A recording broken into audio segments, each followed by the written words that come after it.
Welcome back to our channel DMT logics. ఈ క్లాస్లో మనం డిగ్రీ సెకండ్ సెమిస్టర్ ఎకనామిక్స్లో 4th యూనిట్ మార్కెట్స్, ఈ 4th యూనిట్లో ఉన్నటువంటి మోస్ట్ ఇంపార్టెంట్ క్వశ్చన్స్ని ఈ క్లాస్లో డిస్కస్ చేద్దాం. సో ఫస్ట్ క్వశ్చన్ ఏంటో చూడండి నాన్న. Explain the importance of time element in price determination. Price డిటర్మినేషన్లో టైమ్ ఎలిమెంట్ యొక్క ప్రాముఖ్యత ఏంటి under perfect competition.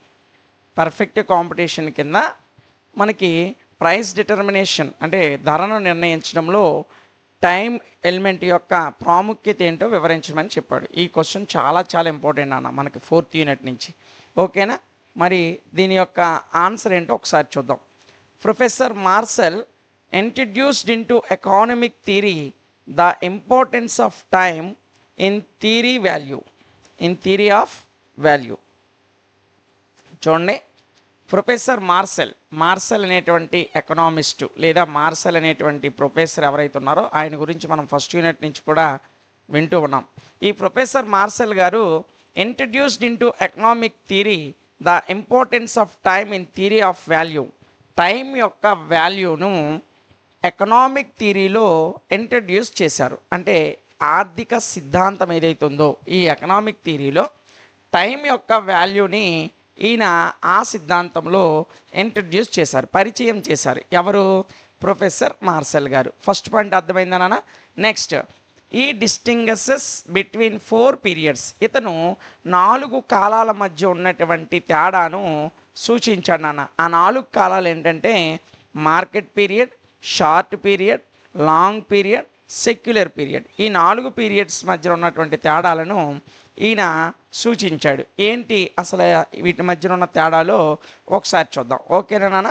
Next, the equilibrium price differs from period to period. పీరియడ్కి అంటే ఇప్పుడు మనం 4 పీరియడ్లు మాట్లాడుకున్నాం కదా, ఆ ఒక్కొక్క పీరియడ్ మధ్య ఈక్విలిబ్రియం ప్రైస్ అనేది వేరుగా ఉంటుంది. ఈక్విలిబ్రియం ప్రైస్ ఎలాగ ఉంటుంది? ఒక పీరియడ్కి మారుతూ ఉంటుంది నాన్న.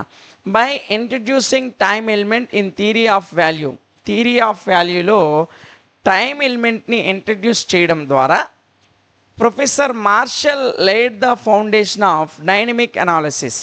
ఈ డైనమిక్ అనాలిసిస్కి ప్రొఫెసర్ మార్షల్ పునాది వేశారు. దేని ద్వారా? టైమ్ ఎలిమెంట్ని థియరీ ఆఫ్ వాల్యూలో పరిచయం చేయడం ద్వారా డైనమిక్ అనాలిసిస్కి మార్షల్ గారు పునాది వేసినట్లయింది. అయితే ఆయన సూచించిన 4 పీరియడ్స్ ఏంటో ఒకసారి చూద్దాం. ఫస్ట్ వన్ వచ్చేసి మార్కెట్ పీరియడ్ నాన్న. మార్కెట్ పీరియడ్ యొక్క డయాగ్రామ్ ఇది. జాగ్రత్తగా చూడండి. డయాగ్రామ్ కంపల్సరీగా ఈ క్వశ్చన్ రేపు ఎగ్జామ్లో మీకు ఇస్తే ఈ డయాగ్రామ్ కంపల్సరీగా ఇవ్వాలి. ఓకేనా? సో డయాగ్రామ్ చూసుకోండి. అసలు మార్కెట్ పీరియడ్ అంటే ఏంటో ఒకసారి చూద్దాం. Market period is the period during which the supply of the commodity is fixed. Commodity అంటే సరుకు అని చెప్పా. సరుకు యొక్క సప్లై అనేది ఏ కాలంలో ఫిక్స్డ్గా ఉంటుందో, స్థిరంగా ఉంటుందో, సప్లై ఫిక్స్డ్గా ఉన్నటువంటి పీరియడ్నే మార్కెట్ పీరియడ్ అంటాం. ఓకేనా? Next one, it cannot be increased or decreased in response to change in డిమాండ్లో వచ్చేటువంటి మార్పుకు అనుగుణంగా సప్లై అనేది పెరగడం కానీ తగ్గడం కానీ ఉండదు. సప్లై ఎప్పుడు కూడా ఫిక్స్డ్గా స్థిరంగా ఉంటుంది. ఆ పీరియడ్ని మార్కెట్ పీరియడ్ అంటాం. అర్థమైందా? Next one, it is shown in the diagram. ఇదే మనం ఈ డయాగ్రామ్లో చూపించాము నాన్న. ఇదిగోండి. ఓకేనా?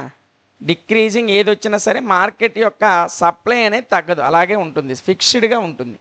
ఓకేనా? Next, market period price demand plays the main part. Market పీరియడ్కి సంబంధించిన ప్రైస్ డిమాండ్ అనేది ఒక ముఖ్యమైన మెయిన్ పార్ట్ని పోషిస్తుంది నాన్న. అదేంటి ఒకసారి చూద్దాం. ఇన్ ద మార్కెట్ పీరియడ్, ఈ మార్కెట్ కాలంలో demand plays the main part in the determination of equilibrium price. Equilibrium ప్రైస్ని నిర్ణయించడంలో ప్రధాన పాత్రని, ఇంపార్టెంట్ రోల్ని పోషించేది ఎవరు? మెయిన్ పార్ట్ ఎవరు పోషిస్తారు అంటే డిమాండ్ పోషిస్తుంది నాన్న. ఏది పోషిస్తుంది? డిమాండ్.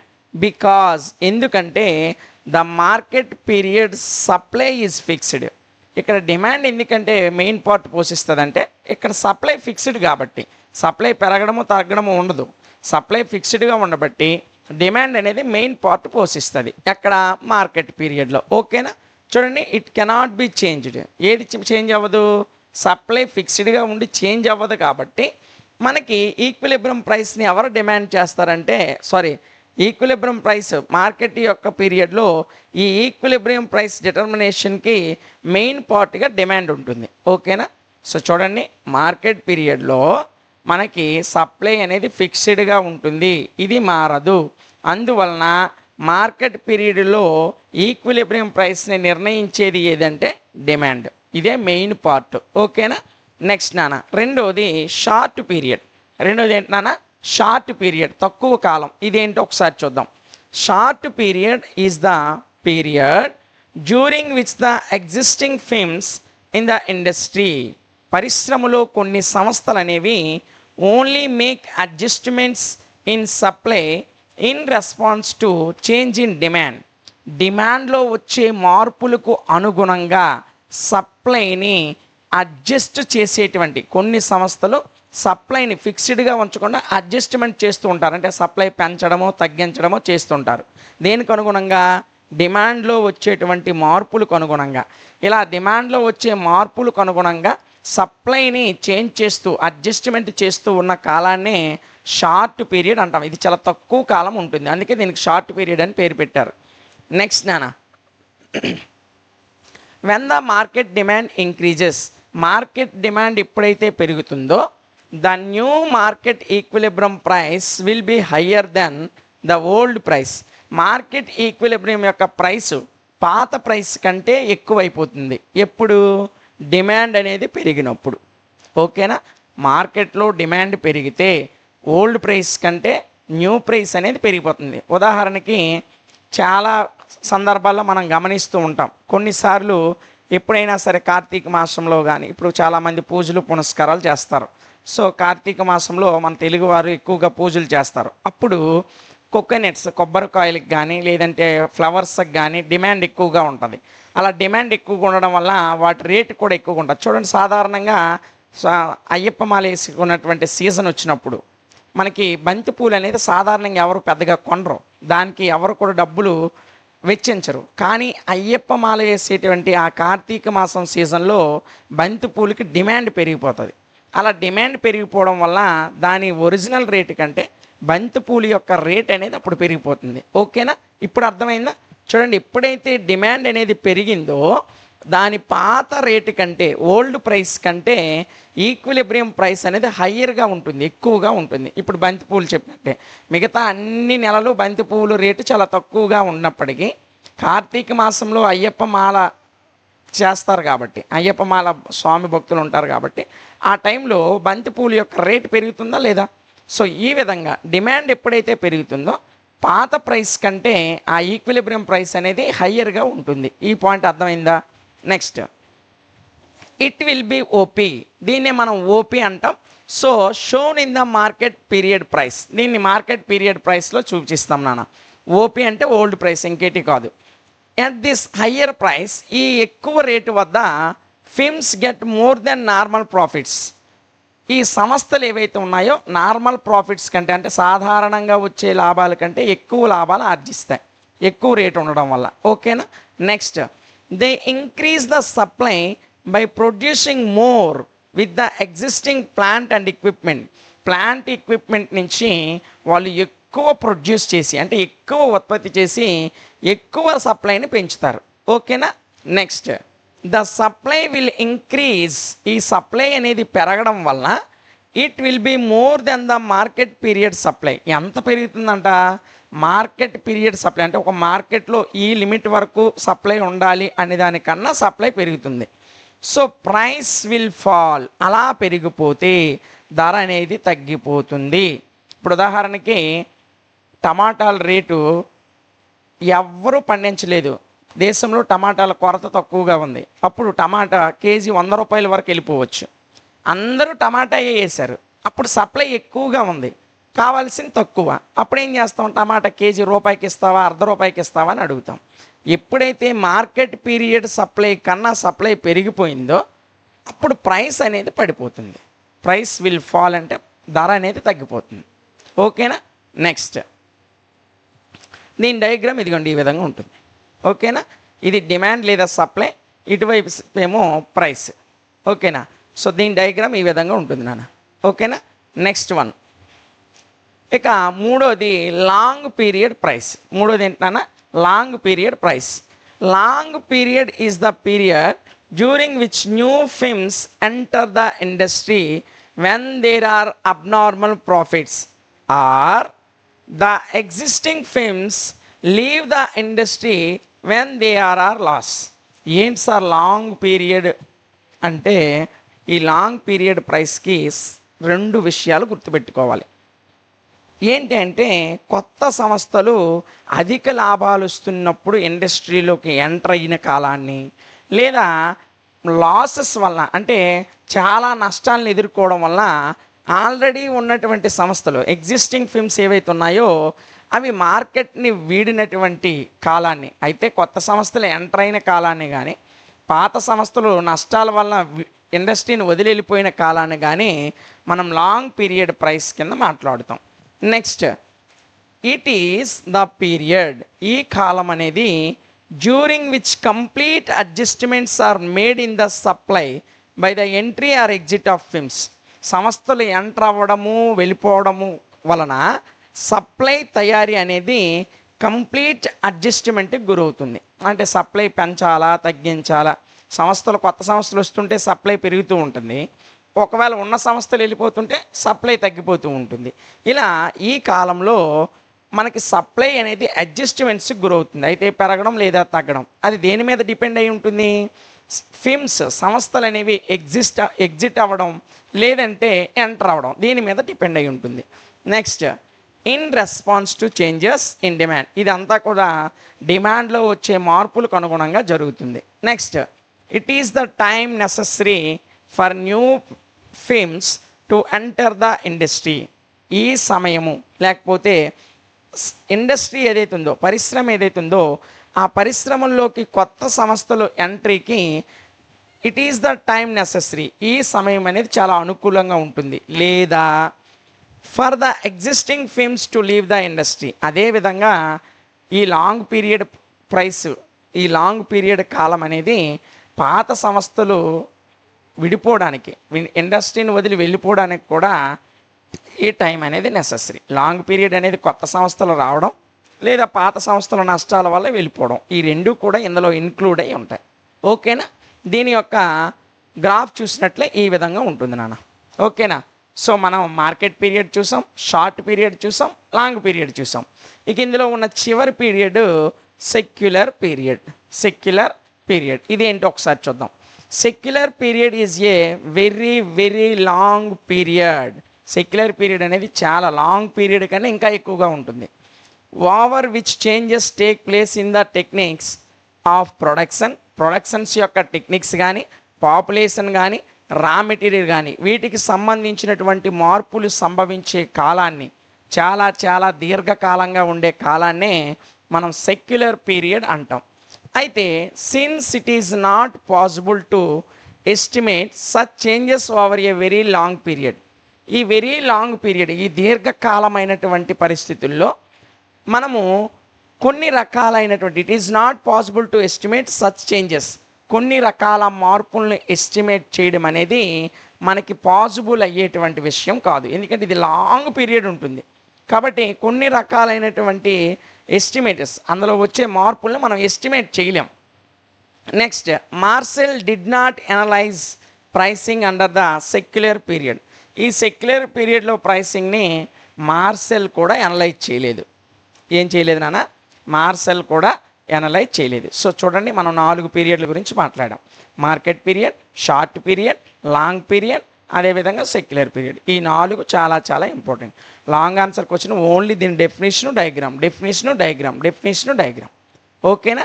ఈజీగా ఈ యూనిట్ నుంచి మీకు ఒక లాంగ్ ఆన్సర్ క్వశ్చన్ వచ్చేసినట్లే. ఓకేనా నాన్న. మరి ఇందులో ఉన్నటువంటి ఇంకొక మోస్ట్ ఇంపార్టెంట్ క్వశ్చన్ ఇది నాన్న. క్వశ్చన్ ఏంటో ఒకసారి జాగ్రత్తగా చూడండి నాన్న. Distinguish between production cost and selling cost. Production కాస్ట్కి సెల్లింగ్ కాస్ట్కి మధ్య ఉన్నటువంటి తేడాలు ఏంటి? How does selling cost influence equilibrium of a film? ఒక సంస్థ యొక్క ఈక్విలిబ్రియంని అంటే ఒక సమతుల్యతని సెల్లింగ్ కాస్ట్ ఏ విధంగా ఇన్ఫ్లుయెన్స్ చేస్తుందో అడిగాడు. ఓకేనా? సో ఇక్కడ 2 క్వశ్చన్లు కలిపి మనకి లాంగ్ ఆన్సర్ క్వశ్చన్ కింద ఒక 2-3 సార్లు అడిగాడు నాన్న. అందువలన ఈ 2 క్వశ్చన్లు కలిపి మనం నేర్చుకుంటున్నాం. ఓకేనా? సో ఈ 2 క్వశ్చన్లో ఏదో ఒకటి విడదీసి షార్ట్ ఆన్సర్ కూడా ఇవ్వచ్చు. కాబట్టి ఈ క్వశ్చన్ చాలా చాలా జాగ్రత్తగా నేర్చుకోవాలి. ఓకేనా? మరి ఏంటి అసలు ఈ ప్రొడక్షన్ కాస్ట్కి మరియు సెల్లింగ్ కాస్ట్కి, ప్రొడక్షన్ కాస్ట్కి ఇంకా దేనికి నాన్న సెల్లింగ్ కాస్ట్కి ఈ మధ్యలో ఉన్నటువంటి తేడాలు ఏంటో ఫస్ట్ ఒకసారి చూద్దాం. ఓకేనా? ఫస్ట్ వన్ నాన్న, selling costs are those costs incurred to push up the sales of the product. Product యొక్క సేల్స్ని అంటే మనం ఉత్పత్తి చేసే ప్రోడక్ట్ ఏదైతే ఉందో దాని యొక్క అమ్మకాన్ని పుషప్ చేసేటువంటి కాస్ట్నే సెల్లింగ్ కాస్ట్ అంటాం. అంటే అమ్మకపు ధర అంటాం. మనము కూరగాయలు పండించాం, దాన్ని కొంత రేటుకి అమ్మాం, ఏ రేటుకి అయితే అమ్మామో ఆ ప్రైస్ని సెల్లింగ్ కాస్ట్ అంటాం. అంటే ఇది ప్రోడక్ట్ యొక్క సేల్స్ని పుషప్ చేస్తుంది సెల్లింగ్ కాస్ట్ అనేది. ఓకేనా? నెక్స్ట్ నాన్న, దీస్ కాస్ట్ ఇన్క్లూడ్ అడ్వర్టైజ్మెంట్. ఈ సెల్లింగ్ కాస్ట్లోనే ఏవేవి ఉంటాయంటే అడ్వర్టైజ్మెంట్స్ ఉంటాయి. అంటే కంపెనీలు కొన్ని అడ్వర్టైజ్మెంట్ చేస్తారు. ఇప్పుడు చూడండి, మనకి క్రికెటర్లు కానీ హీరోలు కానీ అడ్వర్టైజ్మెంట్స్ ఇస్తుంటారు లేదా? సో ఇవన్నీ కూడా సెల్లింగ్ కాస్ట్లోనే ఉంటాయి. అవి ఏంటంటే అడ్వర్టైజ్మెంట్, సేల్స్మెన్షిప్, ఫ్రీ శాంప్లింగ్, అదేవిధంగా free service, door to door canvassing and window displays and premium coupons, gifts, ఇవన్నీ కూడా సెల్లింగ్ కాస్ట్లోనే ఇంక్లూడ్ అయి ఉంటాయి. సో దాని మీద అడ్వర్టైజ్మెంట్కి పెట్టే ఖర్చు కానీ, డోర్ టు డోర్ డెలివరీ కానీ, లేదంటే ఫ్రీ శాంపిల్స్ కానీ, లేదంటే ఇంకా గిఫ్ట్లు ఇవ్వడము, ఫ్రీ కూపన్స్ ఇవ్వడం. ఇప్పుడు ఫోన్పే, గూగుల్ పేలో కూపన్స్ వస్తుంటాయి కదా, ఇవన్నీ కూడా ఎందులో ఇంక్లూడ్ అయి ఉంటాయి అంటే సెల్లింగ్ కాస్ట్లోనే ఇంక్లూడ్ అయి ఉంటాయి నాన్న. ఓకేనా? నెక్స్ట్, దీస్ సెల్లింగ్ కాస్ట్, ఈ సెల్లింగ్ కాస్ట్ అనేవి are necessary only under imperfect competition. Imperfect కాంపిటీషన్లో ఈ సెల్లింగ్ కాస్ట్ అనేవి ఖచ్చితంగా అవసరం అవుతాయి. అయితే especially under monopolistic competition, monopolistic కాంపిటీషన్లో ఖచ్చితంగా అవసరం అవుతాయి. Where there is product differentiation. ఎందుకంటే ప్రొడక్ట్లో ఉన్నటువంటి డిఫరెన్షియేషన్ తేడాల వలన ఇవన్నీ అవసరం అవుతాయి నాన్న. నెక్స్ట్ వన్ చూడండి, మనం బూస్ట్ పెట్టి సచిన్తోనో కోహ్లీతోనో లేదంటే ధోనీతోనో యాడ్ చేస్తే బూస్ట్ 300-400 పెట్టైనా కొనేస్తాం. అదే పౌడర్ని ఇళ్లల్లో మన తల్లులు కొన్ని రకాల పిండిలు లేదా కొంచెం పంచదార ఇలా చేసి పూర్వం అంగన్వాడీలో ఉండలు కలిపి ఇచ్చేవారు. చూడండి, దాన్ని మనం కొంటామా? మార్కెట్లో అది కూడా దాని మీద ఎవ్వరు అడ్వర్టైజ్మెంట్ ఇవ్వరు, జస్ట్ ప్యాక్ చేసి ఆ ఉండ ఉంటుంది. దాన్ని కొనమంటే మనం ఇదేంటి అని అసహ్యంగా చూస్తాం. అదే బూస్ట్ డబ్బా మీద సచినో కోహ్లీయో ధోని ఫోటో పెట్టి అడ్వర్టైజ్మెంట్ చూడగానే కొనేస్తాం. సో రెండిట్లో మనకి యూజ్ఫుల్ ప్రోడక్ట్, ఎక్కువ లాభాన్ని ఇచ్చేది ఇదే. కాకపోతే దీని మీద అడ్వర్టైజ్మెంట్ లేదు. సో అడ్వర్టైజ్మెంట్ లేదు కాబట్టి మంచి ప్రోడక్ట్ అయినా మనం తీసుకోం. అడ్వర్టైజ్మెంట్ ఉంటే అది ఏ ప్రోడక్ట్ అయినా, అలాగని ఇక్కడ నేను బూస్ట్ని తప్పు చేసి చెప్పట్లేదు. అడ్వర్టైజ్మెంట్ ఎందుకు చేస్తారంటే ఆ ప్రోడక్ట్ డిఫరెన్షియేషన్ వల్ల ఆ ప్రోడక్ట్ని మార్కెట్లోకి పూర్తిగా తీసుకెళ్ళడానికి అడ్వర్టైజ్మెంట్ అనేది చేస్తారు. ఇవన్నీ వాటి మీద పెట్టే ఖర్చు అంతా ఎందులో ఇంక్లూడ్ చేస్తారు? సెల్లింగ్ కాస్ట్లోనే ఇంక్లూడ్ చేస్తారు. ఓకేనా? Next, selling cost do not exist under perfect competition. అయితే పర్ఫెక్ట్ కాంపిటీషన్లో సెల్లింగ్ కాస్ట్ అనేది ఉండదు. ఇక్కడ and monopoly because the product is identical. Product అనేది ఐడెంటికల్గా ఉంటే దాని మీద ఎటువంటి ఇవి అనేది పెట్టరు నాన్న. అయితే but under monopolistic competition selling cost on advertisement, salesmanship etcetera. ఈ మోనోపాలిస్టిక్ కాంపిటీషన్లో అడ్వర్టైజ్మెంట్ల మీద, సేల్స్మెన్షిప్ల మీద ఖర్చు పెడతారు నాన్న. Become necessary because each firm has to pursue the buyers to purchase its product in preference to another and create a market for its product. ఇలా ఎందుకు ఖర్చు పెడతారంటే బికమ్ నెసెసరీ, ఇది చాలా అవసరం అవుతుంది. ఎందుకు అంటే బికాజ్ ఈచ్ ఫిర్మ్, ప్రతి సంస్థ కూడా as to pursued the buyers to purchase. కొత్తగా వచ్చేటువంటి వినియోగదారులు వాళ్ళ యొక్క ప్రోడక్ట్ని కొనడానికి ఇట్స్ ప్రొడక్ట్ ఇన్ ప్రిఫరెన్స్, వాళ్ళ ప్రొడక్ట్కి ప్రిఫరెన్స్ ఇవ్వడానికి, టు ఎనిదర్ ఇతరులకి ప్రిఫర్ చేయడానికి, మరియు create a market for it's product, ఆ ప్రోడక్ట్కి మార్కెట్ని క్రియేట్ చేయడానికి ఈ అడ్వర్టైజ్మెంట్లు, సేల్స్మెన్షిప్లు వీటన్నిటి మీద ఖర్చు పెడుతూ ఉంటాయి సంస్థలు. ఓకేనా. Next, effects of selling cost on demand curve. Selling cost అనేది డిమాండ్ కర్వ్ మీద ఏ విధమైనటువంటి ప్రభావం చూపిస్తుందో ఒకసారి చూద్దాం. Selling cost alter the position and shape of the demand curve. Demand curve యొక్క పొజిషన్ని, షేప్ని ఈ సెల్లింగ్ కాస్ట్ అనేది మారుస్తూ ఉంటుంది. ఎలా మారుస్తుందో ఒకసారి చూద్దాం నాన్న. చేంజింగ్ ద షేప్లో ఏ విధమైన ఈ కర్వ్ యొక్క షేప్లో ఏ విధంగా మార్పు వస్తుంది చూడండి. Suppose A fame wants to increase it's sales by reducing the price. ఒక సంస్థ అనేది రేటు తగ్గించడం వలన, ప్రైస్ తగ్గించడం వలన వారి యొక్క సేల్స్ని పెంచాలి అనుకుంటుంది. ఒక సంస్థ రేటు తగ్గించి వాళ్ళ సేల్స్ని పెంచుకోవాలనుకుంటుంది. అప్పుడు fame informs the people about the lower price through advertisement. ఆ సంస్థ ఏం చేస్తుందంటే అడ్వర్టైజ్మెంట్ ఇచ్చి మేము రేటు తగ్గించాము అనేటువంటి ఇన్ఫర్మేషన్ని ప్రజలకి చేరవేస్తుంది. ఇట్ బ్రింగ్స్, అలా అడ్వర్టైజ్మెంట్ చేయడం వలన ఆ అడ్వర్టైజ్మెంట్ ఏం చేస్తుందంటే it brings in more buyers at the lower price. ఆ తక్కువ ధరకే ఎక్కువ మంది కస్టమర్స్ లేదా బయ్యర్స్ వచ్చేటట్లు ఆ అడ్వర్టైజ్మెంట్ చేస్తుంది. ఇప్పుడు చూడండి, షాంపూ ప్యాకెట్ మీద 10 పైసలు తగ్గిస్తే 20% ఎక్సెట్రా అంటారు. చూసారా, అక్కడ ఎంతో పెద్ద ఇది చేస్తారు అడ్వర్టైజ్మెంట్. సో ఈ అడ్వర్టైజ్మెంట్లు ఏ విధంగా ఉపయోగపడతాయంటే కస్టమర్స్ని అట్రాక్ట్ చేయడానికి, వాళ్ళ సేల్స్ని పెంచుకోవడానికి ఉపయోగపడతాయి. Next, that is the demand curve changes it's shape. ఈ కారణాల వల్ల అడ్వర్టైజ్మెంట్ ఇచ్చి బయ్యర్స్ని లేదా కస్టమర్స్ని పెంచుకోవడం వల్ల ఆ డిమాండ్ కర్వ్లో మార్పు అనేది వస్తుంది. దేంట్లో, దాని యొక్క షేప్లో మార్పు వస్తుంది. And becomes more elastic at the lower price. ఈ తక్కువ ధర వద్ద ఆ కర్వ్ అనేది మోర్ ఎలాస్టిక్గా, ఎక్కువ ఎలాస్టిక్గా అంటే చాలా ఎక్కువగా మారుతూ ఉంటూ ఉంది. ఓకేనా, ఇది ఒకటి నాన్న. Next, changing the position or location of the demand curve. Demand curve యొక్క పొజిషన్ లేదా లొకేషన్లో మార్పు ఏ విధంగా వస్తుంది? Through the advertisements. ఈ అడ్వర్టైజ్మెంట్ ఇవ్వడం ద్వారా the firm informs more and more people. చాలా మంది ప్రజలకి సమాచారాన్ని చేరవేస్తుంది. దేని ద్వారా? అడ్వర్టైజ్మెంట్ల ద్వారా. So about the excellence of its product. వారి ప్రొడక్ట్స్ యొక్క ప్రాముఖ్యతను తెలియజేయడానికి అడ్వర్టైజ్మెంట్ ఇచ్చి చాలామంది ప్రజలకి అడ్వర్టైజ్మెంట్ ద్వారా సమాచారాన్ని చేరవేస్తుంది. అయితే ఇట్ అట్రాక్ట్స్, ఆ అడ్వర్టైజ్మెంట్ అనేది మోర్ అండ్ మోర్ కస్టమర్స్, చాలా ఎక్కువ మంది కస్టమర్స్ని అట్రాక్ట్ చేస్తుంది. ఓకేనా. Next, thus at the same price it will be able to sell more. అదే ప్రైస్ వద్ద చాలా ఎక్కువ మంది ఆ ప్రోడక్ట్ని కొంటారు నాన్న. సో దానివల్ల that is the demand curve shifts to right.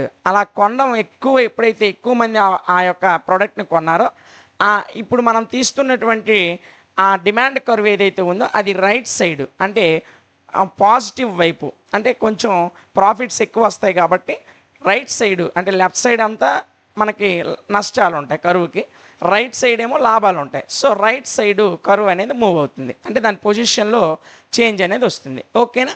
ఇక ఇందులో difference between selling cost and production cost. ఈ ప్రొడక్షన్ కాస్ట్కి మరియు సెల్లింగ్ కాస్ట్కి మధ్యన ఉన్నటువంటి డిఫరెన్స్ కూడా అడిగాడు నాన్న. సో ఆ తేడాలు ఏంటో ఒకసారి చూద్దాం. చూడండి, production cost refer to the cost of production of the commodity like wages, రా materials, interest on capital etcetera. అంటే జీతాలు ఇవ్వడం కానీ, రా మెటీరియల్స్ మూల వనరులు ఏవైతే ఉన్నాయో వాటి మీద ఖర్చు పెట్టే డబ్బు కానీ, ఇంట్రెస్ట్ ఆన్ క్యాపిటల్ మనం ఏ క్యాపిటల్ అయితే తెచ్చామో, అంటే ఏ మూలధనం అయితే పెట్టామో దానికి కట్టే వడ్డీలు కానీ, ఇలాంటి ప్రొడక్షన్ ఆఫ్ కాస్ట్ ఏదైతే ఉందో, కాస్ట్ ఆఫ్ ప్రొడక్షన్ ఏదైతే ఉందో దాన్ని సూచించేదే ప్రొడక్షన్ కాస్ట్ నాన్న. దాన్ని సూచించేదే ప్రొడక్షన్ కాస్ట్. అయితే and the cost of transporting to the market. ఇందులోనే మరలా ట్రాన్స్పోర్ట్ కాస్ట్ కూడా, అంటే ఒక వస్తువు కొన్నాం, దాన్ని ఆ ప్రదేశం నుంచి ఇంకో ప్రదేశానికి తీసుకువెళ్తే అయ్యే ట్రాన్స్పోర్ట్ ఛార్జెస్ కూడా ప్రొడక్షన్ కాస్ట్లోనే మనం ఇంక్లూడ్ చేస్తాం. ఓకేనా. నెక్స్ట్ వన్ నాన్న, production cost is equal to price paid to factors of production, ఆ ప్రొడక్షన్కి సంబంధించి మనం ఎంత డబ్బు చెల్లించాం అది, ప్లస్ ట్రాన్స్పోర్ట్ కాస్ట్, ట్రాన్స్పోర్ట్కి ఎంత డబ్బులు అయ్యాయి, ఈ రెండూ కలిపి మనం ప్రొడక్షన్ కాస్ట్ అంటాం. ఇప్పుడు ఉదాహరణకి ఒక ఫ్రిడ్జ్ కొన్నామమ్మా, ఫ్రిడ్జ్ కొన్నప్పుడు 15,000 అయ్యింది ఉదాహరణకి చెప్పుకుందాం. అది మీ ప్లేస్కి తీసుకెళ్ళడానికి ట్రావెలింగ్ ఛార్జ్ ఒక 1,000 రూపాయలు అయింది. అప్పుడు మీరు ఎంత ఫ్రిడ్జ్ అంటే 15,000 అని చెప్తారా, ఎంత డబ్బులు అయ్యాయి అంటే 16,000 అయిందమ్మా మన ఇంటికి చేరేసరికి అంటామా లేదా? సో అలా ట్రాన్స్పోర్ట్ ఛార్జెస్, దానికి సంబంధించిన ప్రైసెస్ పెయిడ్ ఎంతైతే చెల్లించామో ఆ డబ్బులు, ఆ రెండు కలిపి ప్రొడక్షన్ కాస్ట్ కింద చెప్తాం. ఓకేనా? Next selling cost.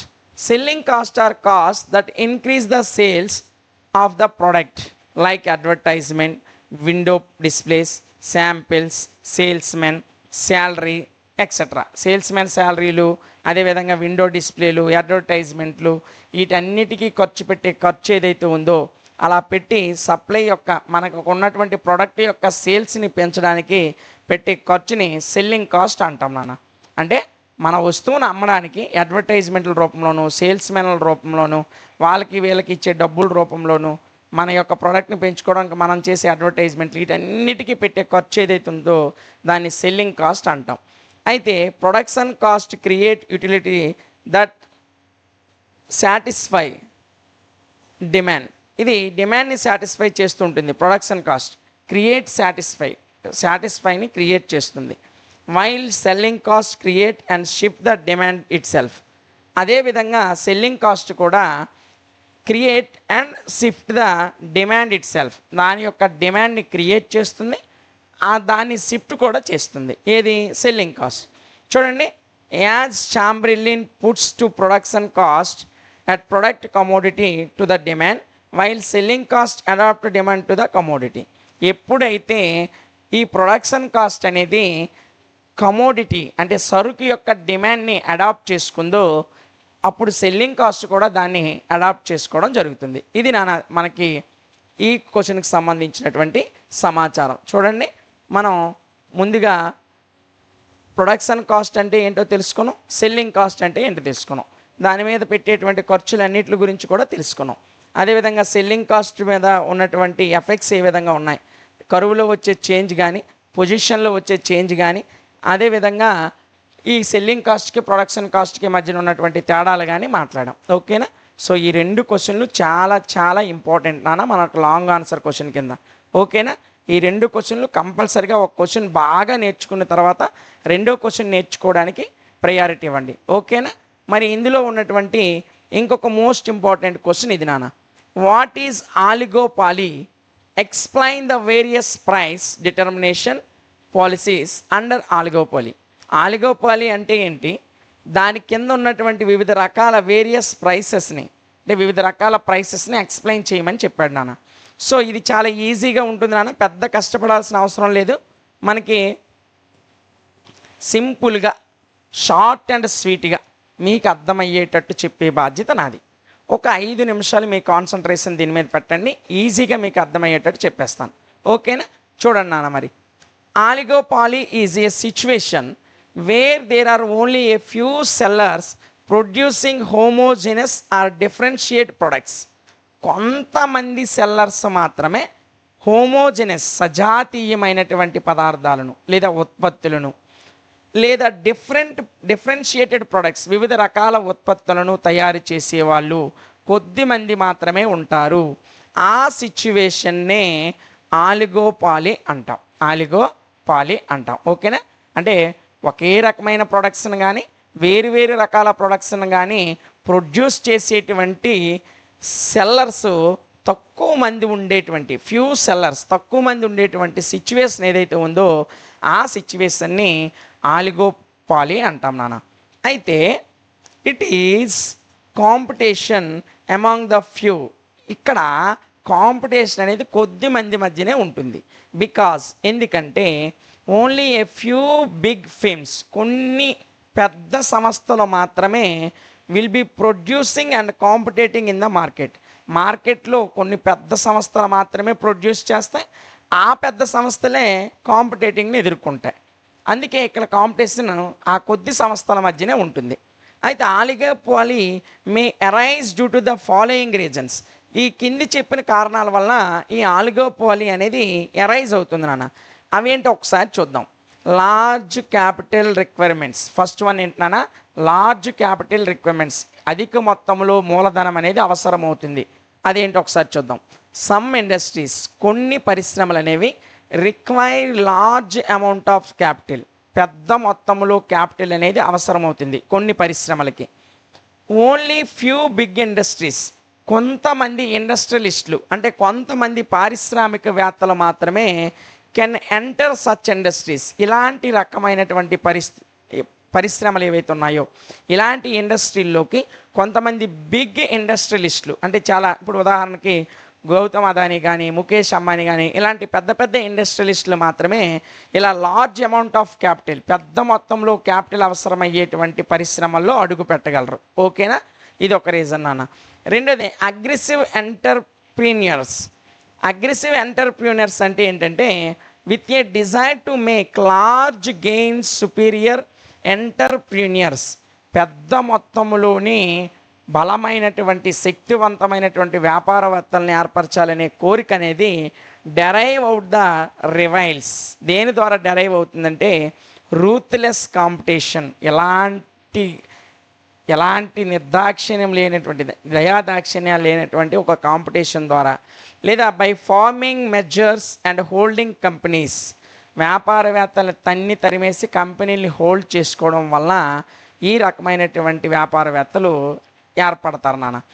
Next patent rights.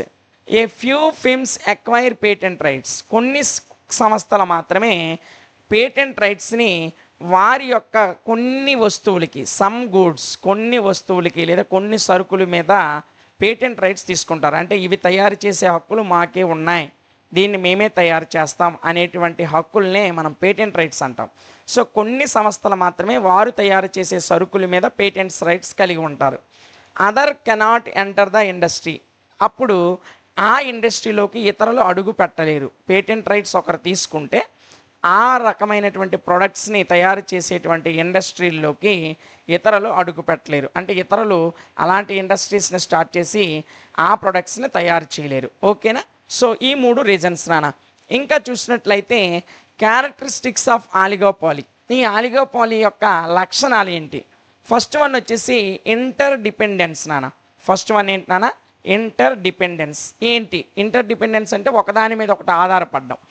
ఇక్కడ as the number of firms are very few, the price and output decision of one firm affect the other firms. చాలా సంస్థలు ఉంటాయి. A number of firms are very few, చాలా రకాల సంస్థలు ఉన్నప్పటికీ అందులో కొన్ని సంస్థలు మాత్రమే ప్రైస్ అండ్ అవుట్పుట్ డిసిషన్ని తీసుకుంటాయి.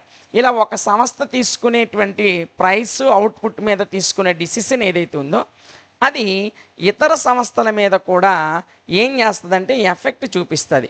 అంటే ఇప్పుడు ఒక సంస్థ ఒక ప్రోడక్ట్ మీద రేటుని నిర్ణయించింది అనుకోండి. ఇప్పుడు సబ్బులు తయారు చేస్తున్నారు, ఒక సబ్బు రేటు ఒక సంస్థ 10 రూపాయలు ఉన్న సబ్బుని 5 రూపాయలకి ఇచ్చింది అనుకోండి. అప్పుడు మిగతా సబ్బు కంపెనీల మీద కూడా ఆ డిసిషన్ అనేది ఎఫెక్ట్ చూపిస్తుంది. ఓకేనా, అది first point. If one firm reduces the price, the other firms also may retaliate by reducing their prices. Same మళ్ళీ అదే పాయింట్ నాన్న.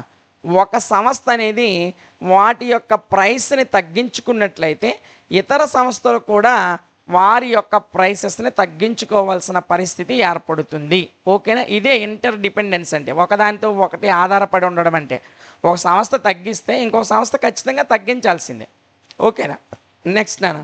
దేర్ ఫోర్, అందువలన ఏ ఫిమ్ ఇన్ ఆలిగోపాలీలో ఉన్నటువంటి ఒక సంస్థ cannot interdependently fix the price మీద ఇంటర్ డిపెండెంట్లు అంటే ప్రైస్ని కానీ అవుట్పుట్ని కానీ ఫిక్స్ చేయడంలో ఇంటర్ డిపెండెంట్లుగా ఉండదు.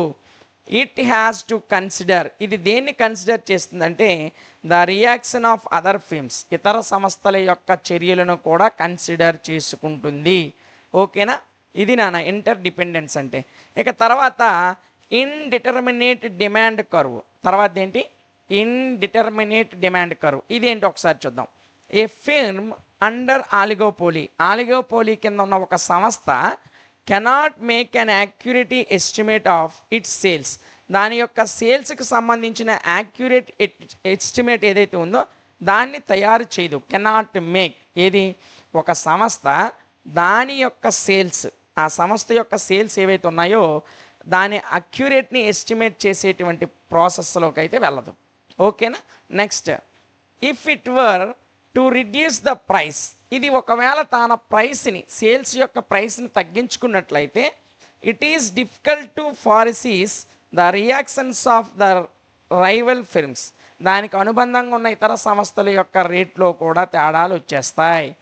సో దేర్ ఫోర్, అందువలన the demand curve or the revenue curve, demand curve కానీ రెవెన్యూ కర్వ్ కానీ ఆఫ్ ద ఫిల్మ్, ఒక సంస్థ యొక్క డిమాండ్ కర్వ్ మరియు రెవెన్యూ కర్వ్ అనేది ఇన్డిటర్మినేట్, ఈ విధంగా ఒకదాని ప్రభావం ఇంకొక దాని మీద ఉంటుంది కాబట్టి ఇన్డిటర్మినేట్, దాన్ని డిటర్మినేట్ చేయలేం. నెక్స్ట్ వన్ అన్న, ఇంపార్టెన్స్ ఆఫ్ సెల్లింగ్ కాస్ట్, ఈ సెల్లింగ్ కాస్ట్ యొక్క ప్రాముఖ్యత ఏంటి చూడండి. డ్యూ టు ఇంటర్ డిపెండెన్స్, ఈ ఇంటర్ డిపెండెన్స్ కారణంగా మరియు ఇండిటర్మినేట్నెస్ కారణంగా ఈచ్ ఫిల్మ్, ప్రతి సంస్థ కూడా has to adapt aggressive advertisement టెక్నిక్స్ని కలిగి ఉంటాయి మరియు spend huge amounts on advertisements to make the demand favourable to it, వాటి యొక్క ప్రొడక్ట్స్కి డిమాండ్ ఫేవరబుల్గా ఉండేటట్లు ఈ అడ్వర్టైజ్మెంట్స్ని ఏర్పాటు చేయడం కొరకు హ్యూజ్ అమౌంట్, పెద్ద మొత్తంలో డబ్బుని ఖర్చు చేస్తాయి. దేని మీద? అడ్వర్టైజ్మెంట్స్ మీద. ఇదే మనకి సెల్లింగ్ కాస్ట్ యొక్క ఇంపార్టెన్స్గా చెప్తాం. ఓకేనా. సో ఇప్పుడు వరకు మనం 3 క్వశ్చన్స్ డిస్కస్ చేసాం. ఈ 3 క్వశ్చన్లో ఒక లాంగ్ ఆన్సర్ క్వశ్చన్ కంపల్సరీగా వస్తుంది, డ్యామ్ షూర్ 100%. ఒక షార్ట్ ఆన్సర్ క్వశ్చన్ ఈ 3 నుంచే వస్తుంది 95%. ఒకవేళ ఆ 5% క్వశ్చన్ మిస్ అయితే, ఓన్లీ లాంగ్ ఆన్సరే క్వశ్చన్ వచ్చి షార్ట్ ఆన్సర్ రాలేదు సార్, ఒకవేళ రాకపోతే అప్పుడు 1000% ఈ క్వశ్చన్ షార్ట్ ఆన్సర్ కింద మనకు వస్తుంది. ఓకేనా. మరి క్వశ్చన్ ఏంటో ఒకసారి చూడండి. డిఫరెంట్ కైండ్స్ ఆఫ్ ప్రైస్ డిస్క్రిమినేషన్లో ఉన్న వివిధ రకాలు మరియు the conditions for price discrimination, ఈ ప్రైస్ డిస్క్రిమినేషన్కి సంబంధించిన కండిషన్స్ని వివరించమని చెప్పాడు. ఈ క్వశ్చన్ మనకు మొదటి 3 క్వశ్చన్లు ఖచ్చితంగా లాంగ్ ఆన్సర్ వస్తుంది, అది ఫిక్స్ అయిపోండి. అక్కడి నుంచే షార్ట్ ఆన్సర్ కూడా రావాలి, ఏదో ఒకటి బ్రీఫ్లీగా రాయమని అడుగుతాడు. ఒకవేళ అక్కడ షార్ట్ ఆన్సర్ రాకపోతే ఈ క్వశ్చన్ మీకు 100% షార్ట్ ఆన్సర్ క్వశ్చన్ కింద వస్తుంది. ఓకేనా. మరి ప్రైస్ డిస్క్రిమినేషన్లో ఉన్న రకాలు ఏంటి, దానికి కారణమైన కండిషన్స్ ఏంటో ఒకసారి చూద్దాం. Price discrimination means charging different prices for the same commodity to different buyers in different markets at the same time. ఏంటి సార్ అలా చదువుకొని వెళ్ళిపోయారంటే, ఇదంతా ఒకటే నిర్వచనం. ఏంటంటే ఒకే సరుక్కి లేదా ఒకే వస్తువుకి లేదా ఒకే రకమైనటువంటి చర్యకి ఒకే కాలంలో ఎట్ ద సేమ్ టైం, అదే టైంలో వివిధ రకాల మార్కెట్లలో వివిధ రకాల బయ్యర్స్కి వేరు వేరు ప్రైసెస్ని ఛార్జ్ చేయడాన్నే ప్రైస్ డిస్క్రిమినేషన్ అంటాం. ఇక్కడ అమ్మే సరుకు ఒకటే, కాకపోతే ఒకే సమయంలో ఒకరికి ఒక రేటుకి అమ్ముతాం, ఒకరికి ఒక రేటుకి అమ్ముతాం, లేదా ఒకరిని ఒకలా ట్రీట్ చేస్తాం, ఒకరిని ఒకలా ట్రీట్ చేస్తాం. దాన్ని ప్రైస్ డిస్క్రిమినేషన్ అంటాం. ఇప్పుడు అర్థమైందా? ఇందులో 3 రకాలు ఉంటాయి. అందులో ఫస్ట్ వన్ వచ్చేసి పర్సనల్ డిస్క్రిమినేషన్. ఏంటి పర్సనల్ డిస్క్రిమినేషన్ చూద్దాం. When different prices are charged to different persons, వేరు వేరు వ్యక్తులకి వేరు వేరు రకాల ప్రైసెస్ ఛార్జ్ చేస్తాం, దాన్ని మనం పర్సనల్ డిస్క్రిమినేషన్ అంటాం. It is called personal discrimination. దీన్నే మనం ఏమంటాం, ఒక్కొక్క వ్యక్తికి ఒక్కొక్క రకంగా ఛార్జ్ చేస్తాం నాన్న, దాన్ని పర్సనల్ డిస్క్రిమినేషన్ అంటాం. మీకు అర్థమయ్యడానికి for example, a doctor may charge Rs 100 rupees to poor. ఒక డాక్టర్ పేదవాళ్ళకి 100 రూపాయలు ఛార్జ్ చేస్తే డబ్బున్న వాళ్ళకి 500 రూపాయలు ఛార్జ్ చేశాడు ఒకే ఆపరేషన్కి. సో ఒక్క ఆపరేషనే పేదవాడి దగ్గర 1000 రూపాయలు తీసుకోవచ్చు, డబ్బున్నోడి దగ్గర 5000 తీసుకోవచ్చు. సో ఒకటే ఆపరేషను, ఒకటే ప్రక్రియ, అదే సమయము, అదే హాస్పిటల్, ఇక్కడ మార్పు లేదు. డాక్టర్ కూడా అతనే, కానీ పేదవాడికి ఒక ఛార్జ్, డబ్బున్నోడికి ఒక ఛార్జు అతను ఛార్జ్ చేశాడు, అమౌంట్ అనేది ఛార్జ్ చేశాడు. సో ఇలాగా ఒక డిఫరెంట్ పర్సన్స్కి డిఫరెంట్ అమౌంట్ ఛార్జ్ చేయడాన్నే ప్రైస్ డిస్క్రిమినేషన్ అంటాం. అర్థమైందా? ఇందులో సెకండ్ వన్ నాన్న, ఇదిగోండి లోసియర్ ప్లేస్ డిస్క్రిమినేషన్. ఇది ఏంటి లేదు, different price may be charged in different places. ఒక్కొక్క ప్లేస్లో ఒక్కొక్క రకమైనటువంటి ప్రైస్ ఛార్జ్ చేస్తారు. ఉదాహరణకి ఒక టిఫిన్ వాల్యూ, ఒక ఇడ్లీయో సాంబారు, మనం ఉదాహరణకి మనం బయట మన వీధుల్లో ఉండేటువంటి టిఫిన్ షాపుల్లో తీసుకుంటే ఒక ప్లేట్ ఇడ్లీ ఒక 20 రూపాయలు, 25 రూపాయలు, లేదా మహా ఉంటే 30 రూపాయలు ఉండొచ్చు. అదే మనం ఒక స్టార్ హోటల్లో అదే ఇడ్లీ తీసుకొని అనుకోండి 300 రూపాయలు, 400 రూపాయలు ఉంటుంది. ఇలా అక్కడ ఉన్నది అవే ఇడ్లీలు అదే మినపరుబ్బుతో చేస్తారు, కానీ ప్లేస్ని బట్టి ఛార్జ్ అనేది మారిపోతూ ఉంటుంది. అది ఆ రకమైనటువంటి డిస్క్రిమినేషన్. ఇక థర్డ్ వన్ వచ్చేసి నేచర్ ఆఫ్ ద ప్రొడక్ట్ యొక్క నేచర్. ఇది కూడా ఒక కారణం. Price discrimination may be based on the nature of the product యొక్క స్వభావం మీద ఆధారపడి కూడా ప్రైస్ డిస్క్రిమినేషన్, ఈ ప్రైస్లో తేడా అనేది ఉంటుంది. ఉదాహరణకి for example paperback editions are cheaper then deluxe editions of the same book. ఒకే బుక్లో ఉన్నటువంటి పేపర్ బ్యాక్ ఎడిషన్స్ అంటే మధ్యలో పేపర్లు ఉంటాయి కదమ్మా, ఆ పేపర్ బ్యాక్ ఎడిషన్స్ అనేవి మనకి డీలక్స్ ఎడిషన్స్ కంటే చీప్గా ఉంటాయి. మీకు అర్థమయ్యేటట్టు ఒక బుక్ ఉంది, లోపల పేజీలకి కాస్ట్ ఒకలాగా ఉంటుంది, పైన వేసే అట్ట ఉంటుంది చూసారా, దానికి వేసే ఛార్జ్ ఒకలాగా ఉంటుంది. సో రెండు ఒకే పుస్తకంలో ఉన్నాయి, కానీ అట్టకి కొంచెం కాస్ట్ ఎక్కువ అవుతుంది, లోపల వేసే ఒక్కొక్క పేపర్కి కాస్ట్ వేరే ఉంటుంది. సో అట్ట ఒక పేజీయే, పేపరు ఒక పేజీ. సో ఇది 2 పేజీలు కలిగి ఉంటుంది, ఇది 2 పేజీలు కలిగి ఉంటుంది. కానీ అక్కడ వచ్చే ఎడిషన్కి అయ్యే ఖర్చు కంట పేపర్ డీలక్స్ ఎడిషన్కి ఖర్చు ఎక్కువగా ఉంటుంది. దాన్నే నేచర్ అంటాం. ఓకేనా? నెక్స్ట్ నాన్న ఏజ్, సెక్స్ అండ్ స్టేటస్. వయసుకి ఆధారంగా లేదా సెక్స్కి అంటే జెండర్కి ఆధారంగా మరియు స్టేటస్, మన స్టేటస్ని బట్టి కూడా కొన్ని రకాలుగా ప్రైస్ డిస్క్రిమినేషన్, డబ్బులు వసూలు చేయడంలో తేడా ఉంటుంది. ఉదాహరణకు price discrimination may be related to age, sex and status. ఏజ్కి, సెక్స్కి, స్టేటస్కి అనుగుణంగా ప్రైస్ డిస్క్రిమినేషన్ రిలేట్ అయి ఉంటుంది నాన్న. ఫర్ ఎగ్జాంపుల్ మనం ఉదాహరణకు చూసుకున్నట్లయితే సర్టైన్ సినిమా హాల్స్, కొన్ని రకాల సినిమా హాల్స్ అనేవి charge lower rates to women, ఆడవాళ్ళకి తక్కువ రేట్స్ ఛార్జ్ చేస్తాయి. ఇది ప్రైస్ డిస్క్రిమినేషన్కి సెక్స్ అనేది కారణమైందా లేదా? జెండర్, సెక్స్ అంటే మీరు తప్పుగా అనుకోకండి, సెక్స్ అంటే ఇక్కడ జెండర్, మేలా ఫిమేలా అని. సో ఫిమేల్స్కి, ఉమెన్స్కి కొన్ని రకాల సినిమా హాల్స్ తక్కువ ఛార్జ్ చేస్తాయి. అదే చూడండి మిలిటరీ పర్సన్స్, కొంతమంది మిలిటరీ పర్సన్లు యూనిఫామ్లో వచ్చారంటే వాళ్ళకి కూడా తక్కువ రేట్లు కొన్ని సినిమా హాళ్ళు ఛార్జ్ చేస్తాయి.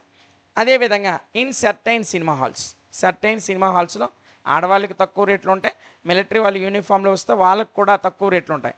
అంటే ఇక్కడ ఏజ్ కానీ, సెక్స్ కానీ, అదేవిధంగా స్టేటస్, మిలిటరీ అంటే స్టేటస్ వారి స్థితి కారణమైంది, సెక్స్ జెండర్ కారణమైంది. ఇక age, trains charges lower rates for children. ట్రైన్లో చిన్నపిల్లలకి, బస్సుల్లో కానీ ట్రైన్లో కానీ చిన్నపిల్లలకు హాఫ్ టికెట్ తీసుకుంటారు, ఫుల్ ఛార్జ్ తీసుకోరు. ఈ విధంగా ఏజ్ని బట్టి కానీ, సెక్స్ని బట్టి కానీ, లేదా స్టేటస్ని బట్టి కానీ ప్రైస్ డిస్క్రిమినేషన్ అనేది ఉంటుంది. ఓకేనా? ఇక ఇందులో నాన్న లాస్ట్గా trade are use discrimination. For example AP Transco charges లో ప్రైస్ ఫర్ అగ్రికల్చర్. ఆంధ్రప్రదేశ్ ప్రభుత్వం అనేది అగ్రికల్చర్ మీద ఏపీ ట్రాన్స్కో అనేది అగ్రికల్చర్ మీద చార్జెస్ లో ప్రైస్, తక్కువ డబ్బులని, తక్కువ ధరని ఛార్జ్ చేస్తుంది. దేని మీద? అగ్రికల్చర్ మీద. అదే ఆంధ్రప్రదేశ్ ట్రాన్స్కో అనేది but it charges high rates for industrial use. పారిశ్రామిక ఉపయోగాల మీద ఎక్కువ రేట్ని నిర్ణయిస్తుంది. అంటే ఏం లేదు, ఇది ఒక ట్యాక్స్ అనుకుందాం. అగ్రికల్చర్ పర్పస్ మీద అయితే తక్కువ ప్రైస్ని ఛార్జ్ చేస్తుంది, అదే ఇండస్ట్రియల్ పారిశ్రామిక పరమైనటువంటి ఉపయోగాల మీద అయితే ఎక్కువ ఛార్జ్ చేస్తుంది. సేమ్ అక్కడ గూడ్స్ ఒకటే, కానీ ఉపయోగాన్ని బట్టి, ట్రేడ్ని బట్టి, అంటే వ్యాపారము లేదా వాణిజ్యాన్ని బట్టి ఛార్జ్ చేసేటువంటి ప్రైస్ అనేది మారిపోతుంది. అగ్రికల్చర్ రైతులు వచ్చేటువంటి ప్రోడక్ట్ అనేది తక్కువ ఉంటుంది. వాళ్ళు ఒక 50,000 60,000 పెట్టి వ్యవసాయం చేస్తే 1,00,000 1,50,000 తెచ్చుకుంటారు. అదే వస్తువులను ఉపయోగించి ఇండస్ట్రీలో పెద్ద మొత్తంలో డబ్బులు లాభాలు పొందుతారు. కాబట్టి వీళ్ళకి ఏపీ ట్రాన్స్కో అనేది ఎక్కువ ఛార్జ్ చేస్తుంది, అగ్రికల్చర్ వాళ్ళకి తక్కువ ఛార్జ్ చేస్తుంది. ఒకే పరిస్థితుల్లో ఛార్జెస్ అనేది ట్రేడ్ని బట్టి మారిపోయిందా లేదా? సో ఇది నాన్న ప్రైస్ డిస్క్రిమినేషన్ అంటే. సో మొదటి 3 క్వశ్చన్లో కంపల్సరీగా లాంగ్ ఆన్సర్ క్వశ్చన్ 100% వస్తుంది, అది డౌట్ లేదు. ఇక అందులోనే షార్ట్ ఆన్సర్ రావాలి. అక్కడ మిస్ అయ్యిందంటే 100% ఇదే క్వశ్చన్ మీకు రేపు షార్ట్ ఆన్సర్ క్వశ్చన్ కింద ఉంటుంది. ఓకేనా? దీంతో మనం 4th యూనిట్లో ఉన్నటువంటి ఆల్ ఇంపార్టెంట్ క్వశ్చన్స్ అన్నీ కూడా కంప్లీట్ చేసుకున్నాం. నెక్స్ట్ క్లాస్లో లాస్ట్ యూనిట్లో ఉన్నటువంటి మోస్ట్ ఇంపార్టెంట్ క్వశ్చన్స్తో మరలా కలుద్దాం. Thank you.